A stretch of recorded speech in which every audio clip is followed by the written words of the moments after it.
երբ որ գործող վարչախումբը խոսում է 4-րդ հանրապետությունից, ցանկացած մարդ, որը կարողանում է մեր ասած տեքստը կարդալ հասկանա, որ խոսքը գնում է ապազգային մի ուղու մասին, որում Հայաստանի Հանրապետությունը այլևս հայկական պետություն չի լինել։ Եվ նա լինել է պարզապես ինչ-որ մի պետական կազմավորում, եւ այդ տրամաբանության մեջ նույնիսկ հասկանալի չէ, արդյոք գոյություն ունենալու հայկական սփյուռք, որը կապ ունի Հայաստանի Հանրապետության հետ։ Ավելին ձեզ ասեմ, գործող վարչախմբի ղեկավարը մի անգամ նույնիսկ ասել է բացահայտ իր մասին, որ սփյուռքը չպետք է խառնվի մեր գործերին։ Մինչև այդ 35 տարի մենք զարգացել ենք այդ տրամաբանության մեջ, որ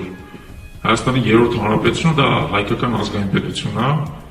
եւ այն ոչ միայն իր քաղաքացիների պետությունն է, այլև ողջ հայության պետությունն է, պատահական չի, որ ցանկացած հայ ազգի անհատ կարող է պարզեցված կարգով քաղաքացիություն ստանալ, պարզեցված կարգով Հայաստանում ներդրումներ կատարել, ծրագրեր իրականացնել եւ ըստ էության իր ներուժը ներդնել Հայաստանի Հանրապետության մեջ որպես հայության ընդհանուր խարիսք, հայության ընդհանուր առանցք։